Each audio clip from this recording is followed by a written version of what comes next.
This is Mr. Ray. Today we're going to look at the converse of the Pythagorean theorem.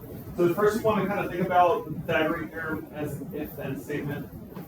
So this example, if the triangle is a right triangle, so if you have a right triangle, then a squared plus b squared equals c squared, so that's the Pythagorean theorem. That's how we would represent it as an if-then statement.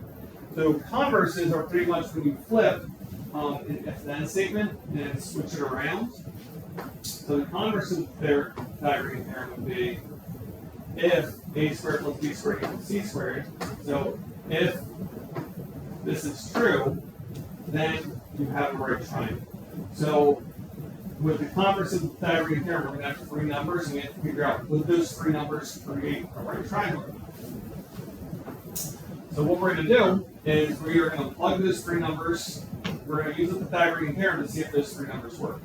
So what you have to remember for this is the two, we're going to start with the two smaller numbers. So it may not always be written in order. So you have to identify the two smaller numbers. Okay? And I'm just going to use the shortcut to the Pythagorean theorem. So I'm just going to plug in the two smaller numbers into my shortcut. 10 squared plus 13 squared. I'm just going to type that into my calculator. The square root of 10 squared plus 13 squared. And then for this one, I get 16.4. So what we're looking for is, if I type the two smaller numbers into the Pythagorean theorem, does it equal the third number?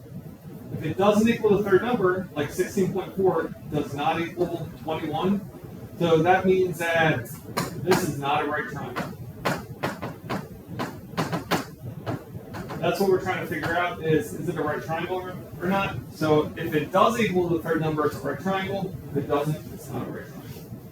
So in the second example, the two smaller numbers are 11 and 60. So I'm just going to do the square root of 11 squared plus 60 squared. When I type that into my calculator, I get 61. That is the third number. That's the biggest number. So that means that this would be a right triangle because the Pythagorean theorem works. Third example, my two smaller numbers are 6 and 5, so I'm going to do the square root of 6 squared plus 5 squared. I type that into my calculator. I get 7.81. Okay, that is not exactly 8. It has to be exactly 8, so that does not work, so that is not a right triangle.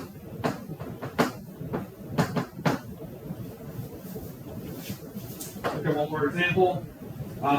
So this one, the numbers are on a triangle, and we have to figure out is this a right triangle or not.